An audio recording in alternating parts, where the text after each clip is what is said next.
샬롬 샬롬 샬롬 샬롬. 하나님 사랑합니다. 여러분 주 안에서 사랑합니다. 오늘 시편 67편 말씀이죠. 시 곧 노래 인도절을 따라 현하게 맞춘 것 이렇게 나와 있죠. 추수의 소산을 주신 하나님, 추수감사의 달. 우리 엊그제 추수감사들이 주일이 지나갔습니다. 하나님은 우리에게 은혜를 베푸사 복을 주시고 그 얼굴빛을 우리에게 비추사 민수기의 그 축복과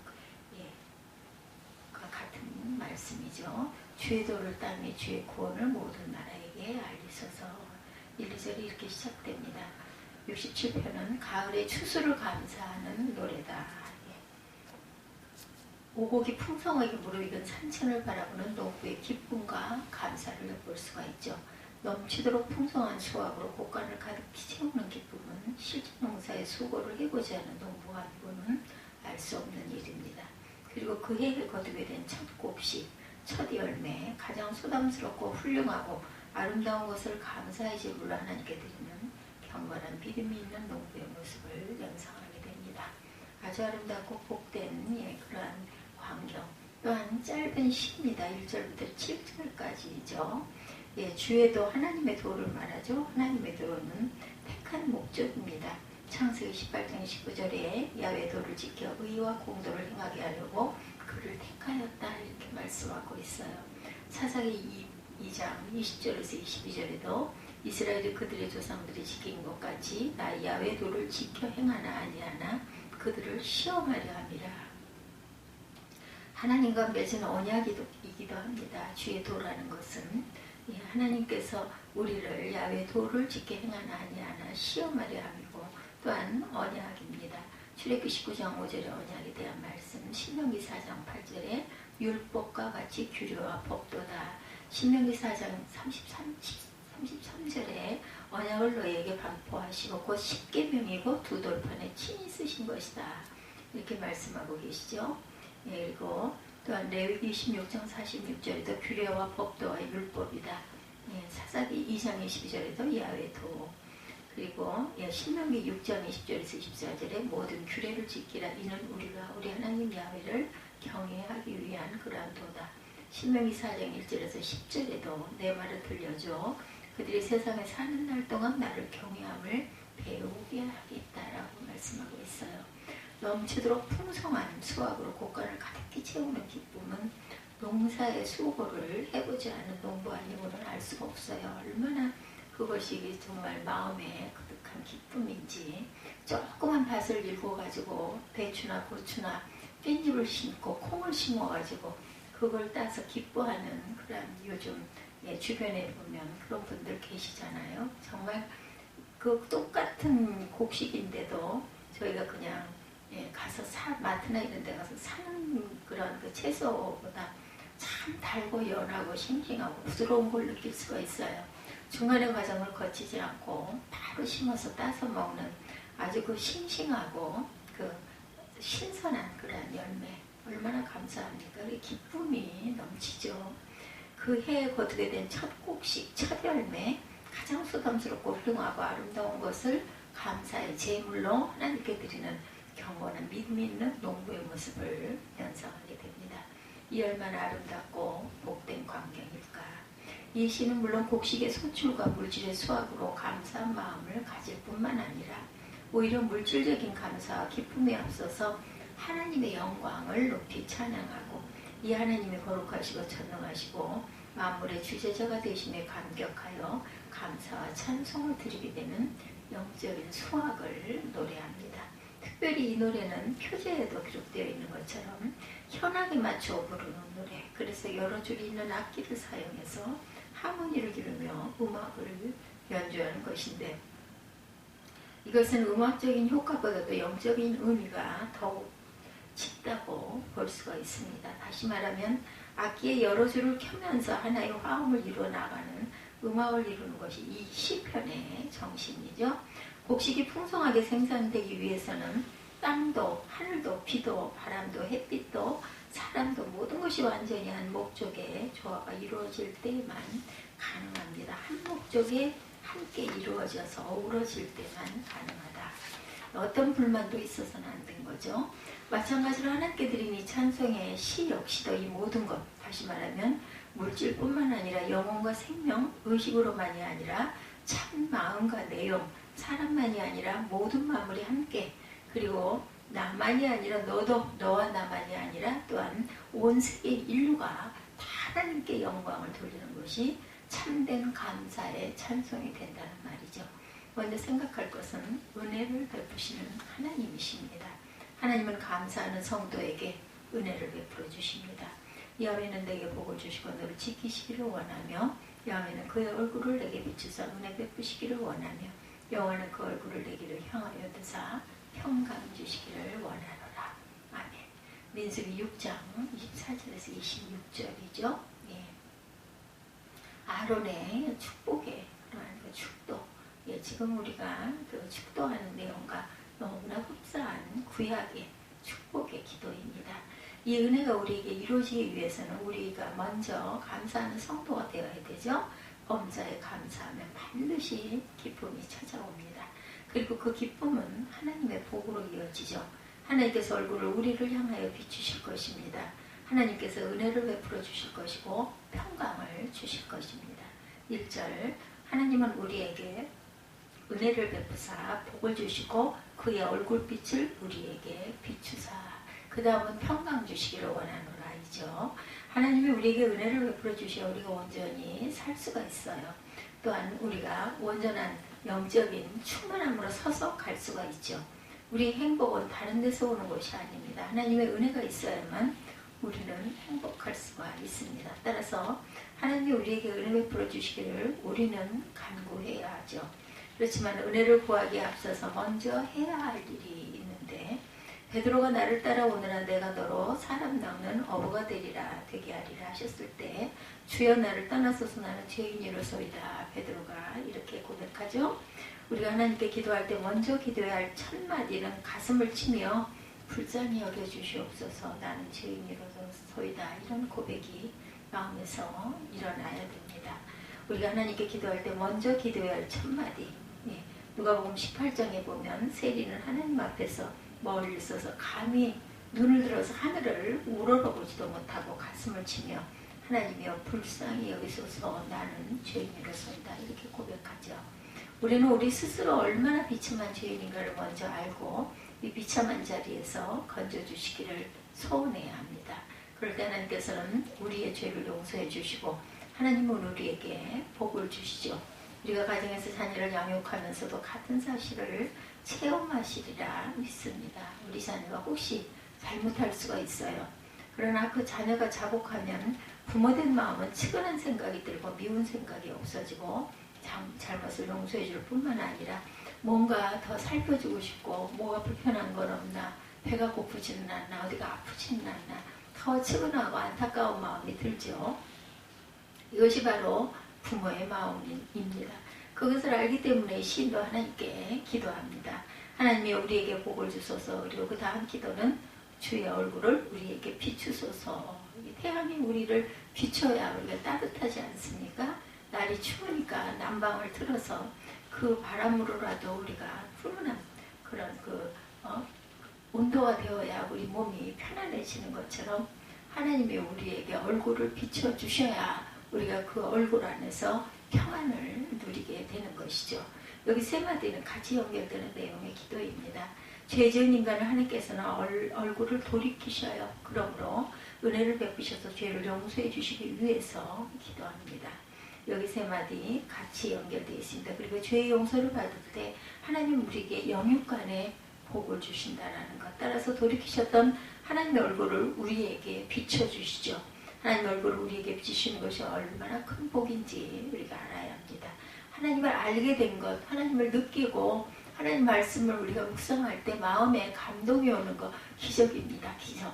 그렇지 않은 사람들이 훨씬 더 많지 않습니까? 근데 우리는 하나님 말씀 속에서 힘을 얻고 마음에 감동을 얻고 위로를 얻을 수 있는 것, 이런 그 감동 정말 대단한 기쁨입니다.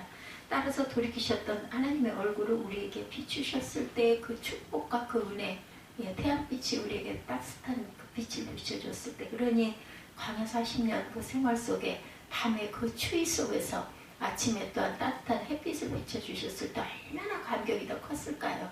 지금처럼 이렇게 좋은 옷을 입을 때도 아니죠. 생각을 해보면 정말 그 사람들은 40년 동안 어떻게 그 광야를 뚫고 죽지 않고 살아서 가나안 땅에 입성할 수 있었는지, 그것이 저는 기적이라고 생각이 됩니다. 출애굽기 34장에 이스라엘 민족의 영도자 모세가 시내산에 올라가 40일을 지내면서 금식하고 기도하는 중에 하나님이 주신 10계명이 새겨진 돌판을 손에 들고 내려오는데 얼굴에 광채가 났다, 이렇게 표현되어 있죠. 어떻게 모세의 얼굴에 광채가 났습니까? 그의 심령이 온유하고 겸손했기 때문입니다. 지금도 보면 믿음 생활 잘 하시는 분의 얼굴들을 보면 아주 얼굴이 편안해 보이고 얼굴빛이 아주 건강하게 보이고 예쁘기까지 하게 보이지 않습니까? 연세 드신 분들을 뵐 때, 아, 저분은 정말 신앙생활을 잘하고 계시는구나. 그분이 말씀하지 않아도 그분 얼굴을 보거나 대화를 몇 마디 하면 딱 느껴지잖아요. 예, 이런 분들, 예, 신령이 온유하고 겸손하기 때문이라는 거. 겸손치 못한 사람은 왠지 모르게 뾰족한 게 있어요. 사람을 대하거나 대화를 해보면. 그리고 또한 아주 제가 요즘에 느낀 것 중에 하나는 그 사람의 어떤 뭐 직업이라고 해야 될까요? 그 사람이 하고 있는 일에 따라서 보면 너무 사람을 막 몰아붙이고 가르치려고 하는 그런 부분들, 오히려 은혜가 아니라 반발이 일어나죠. 그래서 제가 오죽하면 그랬어요. 마치 당신하고 내가 이야기를 하고 있으면은 나는 아무것도 모르는 무지렁이 같이 상대방이 나를 그렇게 보고 대하고 있지 않나, 그래서 자존감이 막 상하는 거죠. 상처가 납니다. 그런데 하나님께서는 하나님이 지으신 작품들이 우리가 우리에게 누구에게인가 상처 주는 것을 허락하시지 않았어요. 그 부분은 하나님이 하실 부분입니다. 위로하고 섬기고, 그리고 좋은 말로 기쁨으로 감사하라고, 사랑하라고 우리를 서로에게 만나게 해주신 것이거든요. 하나님께서 그에게 큰 영광을 주셨지만 그는 그 영광을 과시하려는 생각이 전혀 없었고 어린아이 같은 마음으로 사람들 앞에 나타나려고 하지도 않습니다. 모세의 위대함이 여기에 있다는 거죠. 조그마한 은사를 하나님께로부터 받고도 이것 때문에 교만하고 자랑하고 자기 영광을 위해 일하는 우리들과는 너무 대조적이네요. 이런 사람들은 아직 한참 모자라요. 물론 그 사람도 장점이 있습니다. 그런데 이렇게 자신을 막 드러내고 과시하고 누구를 막 가르치려고 하고 가르치면서 그것으로 인해서 상처를 주는 거는 가르침을 받을 수가 없어요. 그것을 본받을 수가 없는 그러한 성품인 걸 본인은 모릅니다. 그 이야기를 하면 오히려 거기서 꼬리에 꼬리를 더욱 묻니다. 그건 그게 아니고, 응? 그거는 성령 충만은 그런 게 아니야. 그러면 어떤 게 성령 충만입니까? 하나님이 우리를 은혜로 충만한 게 그러면 성령 충만, 그런 게 아니라 자기만이 알고 있는 대단한 비결이 있는 것처럼 그렇게 얘기를 하면 사람을 아주 움츠러들게 만들고 윽박지르는 것. 그는 그 영광을 오직 하나님의 사자로서 입은 것이 결코 개인적인 자격을 받은 것이 아니라는 것. 이것을 사람들은 오해합니다. 조그마한 뭔가 좀 잘하는 장점일 수도 있죠. 네, 잘 외우고 그것을 아주 의기딱딱하게 증거하고 있어요. 그럼 본인은 어디서 보지 않고 막 하늘에서 막 부어주셔서 떠올랐을까요? 무슨 이야기를 하는 거, 뭘 전하는 거, 그렇지 않거든요. 성경의 기본이 거잖아요. 모든 게 다 성경으로. 우리 성경 보지 않습니까? 나는 그거 물어보고 싶어요. 그리스도의 직분 때문에 영광을 누리는 것을 내가 훌륭해서 그래서 존경과 사랑을 받는 줄로 착각을 합니다. 나는 당신들하고 달라. 목사도 목사님이라는 소리를 들어보니라 그 목사 이렇게 얘기를 해요. 그 사람한테는 목사님 앞에 가서는 이러죠. 그렇게 굴어서는 안 되는 거죠. 모세의 얼굴이 어떻게 빛났어요? 거룩한 산은 하나님과 함께 있을 때 하나님께서 그의 얼굴빛으로 모세에게 비추셔서 하나님의 영광이 반사하게 된 것이에요. 그 빛을 받았기 때문에.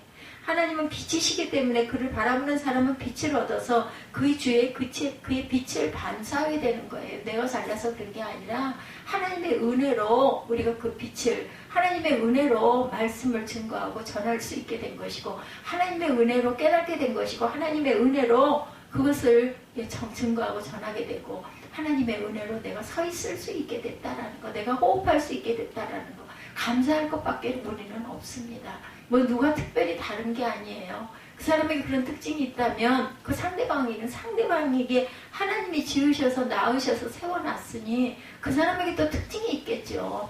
그 장점들이 모아서 너희들 팔다리가 되고 육신이 되고 너희가 하나님의 성전이다라고 말씀을 하셨어요. 그럼 그게 같이 모여지려면 어떻게 해야 되나? 시너지를 내야 되죠. 그것들이 같이 조화를 이루어야 됩니다. 튕겨나가거나 잡아 누르거나 발로 밟는 것이 은혜가 아니라는 것을 모르는 거죠. 그 얘기를 하다 보면은 다투게 되니까 말하기가 싫어지는 거죠. 햇빛은 반사하는 물체의 강력한 빛을 반사하기 때문에 이 빛을 반사하는 물체는 마치 작은 해와 같이 보이죠. 마찬가지로 하나님 우리 성도에게 빛을 비추시면 우리는 다른 사람 앞에서 빛을 발하게 됩니다. 그 빛으로 인해서 타서 죽으면 안 돼요. 따뜻함을 느껴야 되고 포근함을 느낄 수 있어야 된다는 거죠. 산 아래 골짜기 같은 세상에서 빛을 발하기 원하십니까? 먼저 하나님과 교제하는 기도가 가장 필요합니다. 주의 얼굴을 주의 종에게 비추소서 하고 기도해야 합니다. 주의 얼굴이 우리에게 비추일 때 우리 얼굴에 빛이 나게 된다는 것을 깨달아 있는데 내가 잘나서 내가 잘해서 내가 이렇게 생겼지 이게 아니에요. 하나님이 나를 지으시고 이 시간까지 먹여주시고 입혀주시고 깨닫게 하시고 알게 하시고 세워놔 주신 거 그거 정말 감사해야 됩니다. 주의 얼굴이 우리에게 비추일 때 우리 얼굴에 빛이 난다라는 것. 모세는 자기 자신이나 가족 문제로 하나님께 기도하기보다는 하나님 외에는 아무것도 생각하지 않은 그러한 사람. 바울이 그렇죠. 신약의 바울이. 하나님 외에 아무것도 바라보지 않습니다. 모세가 이렇게 하나님의 특별한 은총을 힘입었고 그 은총을 받는 데는 특별한 그러한 그 모습과 자세가 또한 모세에게도 있었다는 것. 하나님과 교제하는 증거가 그 얼굴에 나타납니다. 그런데 왜 모세는 자기 얼굴이 빛나는 것을 의식하지 못했을까요? 그 사람은 몰랐어요. 왜냐하면 바라보는 사람이 알아보는 거죠. 보는 사람이 알아봅니다. 세상에 많은 사람이 자기 얼굴이 태양처럼 빛나고 있다고 생각하는데 단순은 착각에 불과하다는 것을 또 나는 또 그렇지 않나 이것도 돌아볼 줄 알아야 되죠. 저보고 자존감은 약하고 뭐가 강하다고 그러더라고요. 예. 겸손하고 온유한 사람의 얼굴에 밝은 빛이 빛나고 있다는 사실을 절대로 잊어서는 안 되겠습니다. 더구나 모세는 하나님의 영광을 보았기 때문에 자신이 어떠함을 생각해 볼 시간도 없었어요. 사람이 하나님의 거룩하심을 분명하게 보게 되면 자신의 훌륭함에 대한 생각은 자취를 감춰버리고 맙니다. 햇빛을 쳐다보고 있으면 세상에 다른 것은 아무것도 보이지 않죠. 오히려 우리의 더러움과 어리석음만 드러날 뿐입니다. 약함만, 부족함만 자꾸 생각이 나는 거죠. 하나님의 주 얼굴 빛으로 우리에게 비추소서 간구하고 하나님의 은혜 가운데 하나님의 영광스러운 얼굴이 우리 한 사람 한 사람에 비추셔서 모세의 얼굴에 광채가 난 것처럼 우리의 얼굴이 빛나기를 주의 이름으로 축복합니다. 다음으로 생각할 것은 구원하시는 하나님이십니다. 하나님은 오직 한 분이시죠. 창세기 1장 1절에 하나님을 엘로힘이라 이렇게 말하는데 복수형으로 사용되었기 때문에 하나님들이라고 해석하는 사람들이 있습니다. 그러나 이것은 삼위일체예요. 삼위일체. 예, 세 분이 한 분인 거죠. 예, 삼위일체이시기 때문에 옳지 않습니다. 예, 하나님은 들이 아니라 하나님이시죠. 유일한 하나님. 80편, 10편에 10편 80편 이 말씀은 당신들만이 하나님들이다 아니에요. 주만 하나님이십니다. 입니다. 엘로힘이라고 하는 복수형으로 사용했으면 그 다음에 오는 동사 역시 복수형의 동사가 사용이 됩니다. 그렇지만 이어지는 동사는 단수형입니다. 그러니까 하나님은 복수로 표시되지만 사실은 한 분 하나님, 삼위일체입니다. 일체. 잊지 마시기 바랍니다. 따라서 성부 하나님, 성자 예수님, 성령 하나님으로 불러진다 해서 이분들이 다른 분이 아니라 삼위일체이신 하나님이시라고 하는 사실을 우리는 꼭 기억하거나 아주 중요한 부분입니다. 그러니까 세상을 지으신 창조주 하나님이 세상에 우리를 위한 대속제물로 인간의 몸을 입고 오셨을 때 그분을 우리는 성자 예수님이다 이렇게 읽었죠. 그리고 예수님이 십자가에 돌아가시고 다시 하늘로 올라가신 다음 우리 가운데 임재하기 위해 오셔서 영으로 우리와 함께 계신 하나님을 가리켜서 우리는 성령 하나님이라고 부릅니다. 그렇지만 어떻게 부르든 하나님은 동일하신 분이라는 것. 그래서 이를 가리켜서 삼위일체 세 가지 모습으로 나타나지만 사실은 한 분이시라는 사실을 깨달을 필요가 있습니다. 이 유일하신 하나님은 우리의 유일하신 구원자가 되시죠. 다시 말해서 하나님만이 우리의 구원자가 되신다는 뜻이죠. 그렇게 베드로는 대제사장 앞에서 담대하게 증거합니다. 12절에 사도행전 4장 12절이죠.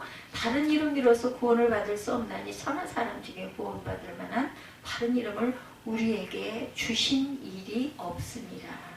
하나님만이 온 세계를 지으신 분이시고 오늘은 온 세계를 주관하시고 오늘도 여전히 전혀 변함없이 우리를 주관하시고 우리에게 만물의 주인으로서의 하나님으로 계시는 하나님, 창조주시고 우리를 지으신 이시고 우리에게 생명을 주신 분이시고 오늘 믿음 안에서 우리에게 은혜를 베푸사 우리를 아들로 삼아주시고 우리로 하여금 하나님을 아버지라고 부를 수 있도록 허락하여 주신 분이십니다.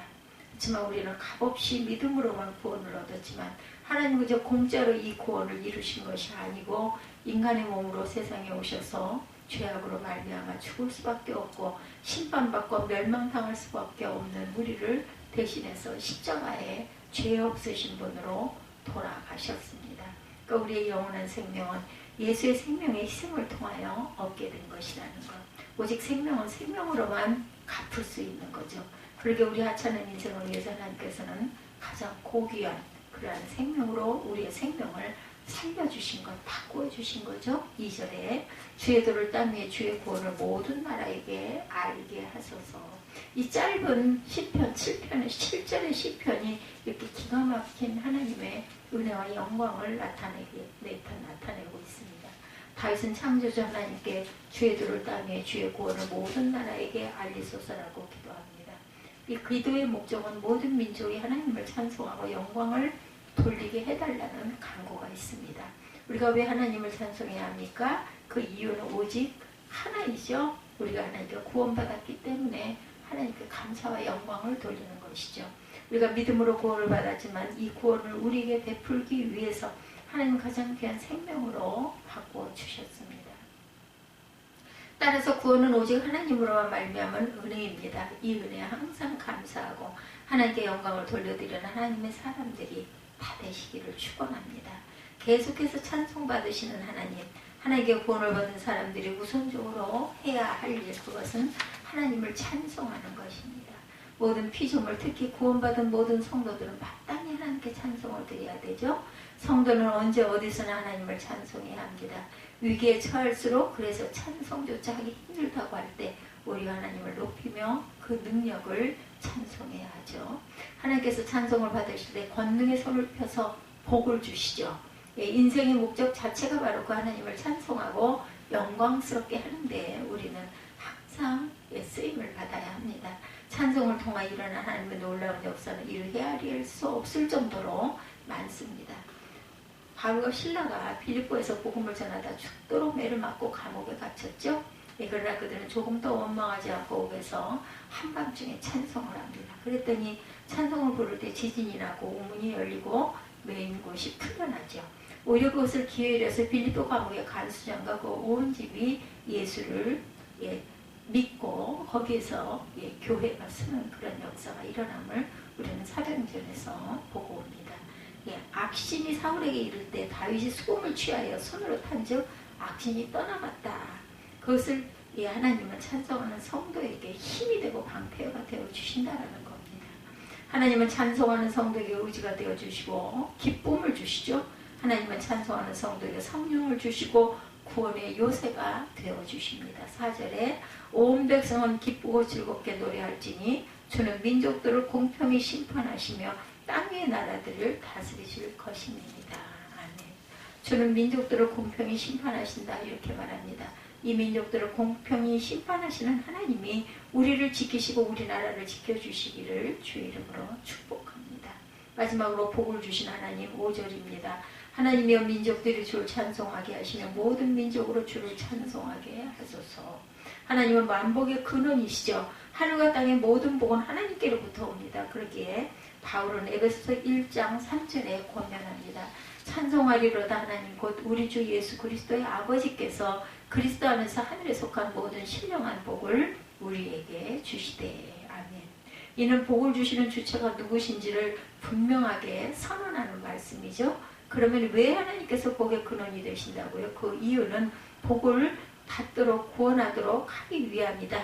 사람들은 다급하면 우상이나 다른 인생에게 도움을 구하고 복을 구합니다. 그럼에도 불구하고 참된 복 절대로 받지 못합니다. 그러므로 우리가 마땅히 은혜와 복을 구하고 의지하고 경외해야 할 분은 오직 하나님 한 분이시라는 것. 6절과 7절 우리 함께 합독합니다. 땅에 그의 소산을 내어주었으니 하나님 곧 우리 하나님이 우리에게 복을 주시리로다. 하나님이 우리에게 복을 주시니 땅의 모든 끝이 하나님을 경외하리로다. 이렇게 끝이 나죠. 아멘. 이 다윗의 고백을 우리가 기억할 필요가 있습니다. 우리가 예수를 믿고 하나님의 나라를 소망한다면, 우리가 하나님의 자녀라고 확신한다면 우리 모두 하나님만을 의지하고 하나님께 구해야 되죠. 예레미야 33장 2, 3절이죠. 일을 행하시는 야훼, 그것을 만들어 성취하시는 여호와, 그의 이름을 여호와라 하나님 이와 같이 다 이르시도다. 너는 내게 부르짖으라 내가 내게 응답하겠고 내가 알지 못하는 크고 은밀한 일을 내게 보이리라. 333이라고 얘기하죠. 예레미야 33장 3절. 하나님이 어떤 분이시라고요? 일을 행하시는 야훼이십니다. 그것을 만들어 성취하시는 하나님, 그 이름이 창조주고 가장 존귀하신 아바 아버지십니다. 그 창조자 하나님께서 존귀하신 하나님께 뭐라고 말씀하세요? 너는 내게 부르짖으라 내가 내게 응답하겠고 내가 알지 못하는 크고 은밀한 일을 내게 보이리라고 우리에게 말씀하십니다. 부르짖으라고, 구하라고, 누구에게? 일을 행하시고 일을 성취하시는 하나님께 아뢰라, 이렇게 말씀합니다. 전능하신 하나님, 하나님의 뜻하시는 못하실 일이 없으신 창조주 하나님, 존귀하신 하나님께서 너는 내게 부르짖으라고 말씀하죠. 그냥 단순히 부르짖으라는 것이 아니라 거기에 약속이 따르고 있습니다. 내가 내게 응답하겠다, 이루어 주시겠다. 거기에 보너스까지 알지 못하고 크고 은밀한 일을 내게 보여주리라고까지만 말씀하죠. 8절에 보면 내가 그들을 내게 범한 그 모든 죄악에서 정하게 하여 그들이 내게 범하며 행한 모든 죄악을 삼을 것이다. 언제까지 우리가 낙담하고 있을 것인가? 언제까지 우리가 좌절하고 있을 것인가? 이렇게 말씀하고 있습니다. 우리가 아무리 죽을 죄를 지었다 할지라도 우리에게 우리를 불쌍히 여기시는 긍휼이 풍성하신 하나님이 계시기 때문에 사도 요한도 요한일서 1장 9절을 통하여 만일 우리가 우리 죄를 자백하면 그는 미쁘시고 의로우사 우리 죄를 사하시며 우리를 모든 불의에서 깨끗하게 하실 것이라고 명령하죠. 그러므로 우리가 예수를 믿고 하나님의 나라를 소망한다면, 하나님의 자녀라고 확신한다면 하나님을 의지하고 하나님께 구해야 합니다. 그렇지만 하나님께 복과 은혜를 구한다고 해서 다 주시는 것이 아닙니다. 먼저 하나님의 은혜에 감사하고 찬송할 때 주시죠. 빌립보서 4장 6절입니다. 아무것도 염려하지 말고 담은 모든 일에 기도와 간구로 너희 구할 것을 감사함으로 하나님께 아뢰라. 감사함으로 하나님께 아뢰시기 바랍니다. 거기에 더하여 우리가 세상적인 가치관을 벗어버리고 오직 말씀으로 돌아와서 하나님의 허락하시는 바 은혜와 복을 구해야 합니다. 그럴 때 보면 7절에 하나님이 우리에게 복을 주시리니 땅의 모든 끝이 하나님을 경외하리로다. 아멘. 하나님이 우리에게 복을 주시리니 그랬습니다. 그 복은 단순히 물질의 복만을 의미하는 것이 아니죠. 우리의 영혼이 잘 때까지 범사가 잘 되고 강건한 모든 축복을 뜻합니다. 무엇보다도 우리를 구원하신 하나님은 우리의 심령이 성령으로 충만하게 하시기를 원하시고 우리로 하여금 성령으로 충만해서 항상 하나님을 찬송하며 감사할 수 있도록 강건케 하시며 은혜 위에 은혜를 더하시는 것이죠. 따라서 우리 모두는 세상적인 그 모든 것들을 바꾸고 말씀을 따라 전심전력으로 섬기는 믿음, 마음을 다하고 뜻을 다하고 목숨을 다하고 성품을 다해서 하나님만을 사랑하며 섬기는 믿음의 사람들이 될 수 있도록 은혜와 복을 구하고 하나님이 주신 바 모든 복을 감사함으로 누리고 하나님을 찬송하는 우리 모두가 되기를 주님의 이름으로 축복합니다. 다윗은 야훼를 찬송하며 거룩함을 기억하며 감사하라. 그 노염은 잠깐이요 은총은 평생이로다. 저녁에는 울음이 깃들지라도 아침에는 기쁨이 오리로다. 시편 30편 4절에서 5절입니다. 여러분과 어떠한 어려움과 고난이 있더라도 여러분에게 하나님께 감사하면 거룩한 기쁨이 찾아오고 찬송과 복이 주어질 줄 믿습니다. 우리에게 영원한 소망과 기쁨이 있죠. 성경에 야훼를 기뻐하는 것이 너희의 힘이라고 했어요. 슬퍼하는 마음은 사람을 무력하게 만들고 피곤하게 만듭니다. 기뻐하는 생활이야말로 능력 있는 생활의 비결이죠. 그러므로 이렇게 환난이 많고 죄악이 많은 세상을 살아가는 우리가 주님의 기쁨을 소유해야 우리로 하여금 모든 역경을 극복하고 곤란을 이기고 어려움을 참아 견딜 수 있는 힘이 생기는 것이죠. 어려운 여건 속에서도 감사를 잃지 않고 하나님의 은혜에 감사하면 어떤 일이 일어나나요? 하나님 우리의 슬픔이 변하여 기쁨이 되게 하시고 고통이 변하여 춤이 되게 하신다라고 말씀하죠. 절망이 변하여 은혜의 찬송이 되게 합니다. 그러므로 하나님의 은혜는 무한하다라는 것입니다. 그렇지만 하나님의 은혜는 공짜가 아니에요. 받을 만한 자가 받습니다. 받지 못할 자는 받지 못하죠. 그러기에 우리는 하나님의 은혜를 받을 그릇을 준비해야 합니다. 큰 그릇에 많이 담겨지고 새 부대에 새 포도주에서 담기듯이 새로운 감사와 정결한 마음을 준비하는 넘치는 은혜를 받도록 해야 합니다. 그러기 위해서는 우리의 마음이 준비되어 있어야 합니다. 봄에 씨를 뿌리기 위해서 먼저 씨앗을 준비하듯 우리 마음을 하나님의 말씀으로 채워나가시기를 주님의 이름으로 축복합니다.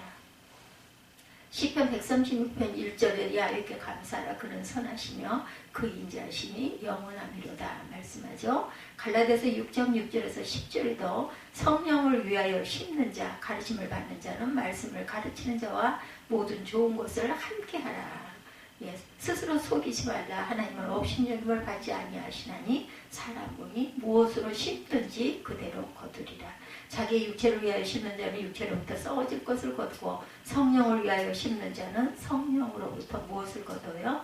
영생을 거두리라. 우리가 선을 행하되 낙심하지 말지니 포기하지 아니하면 때가 이름에 거두리라. 그러므로 우리는 기회 있는 대로 모든 이에게 착한 일을 하되 더욱 믿음의 가정들에게 하라 말씀합니다. 마태복음 25장에 나오는 달란트 비유도 마찬가지죠. 5달란트 받은 자와 2달란트 받은 자가 최선을 다하여 배를 남긴 것과는 달리 1달란트를 받았던 사람은 땅에다 묻어놓고 그것을 가지고 와서 주인에게 변명하는 문제 있는 장면을 우리가 봅니다.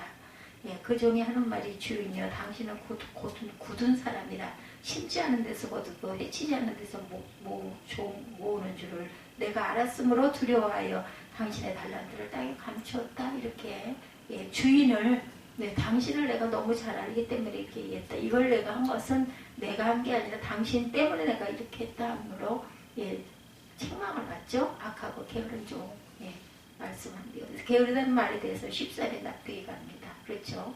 이런 것처럼 우리는 하나님께서 우리에게 일하심을 잊지 않는 저와 여러분들이 되시고 항상 하나님께 감사와 영광을 돌리고 하나님께서 주신 모든 것들로 내가 이렇게 많은 것을 거두고 1년을 잘 산 것에 대해서 감사하는 충만한 저와 여러분들이 되시기를 주님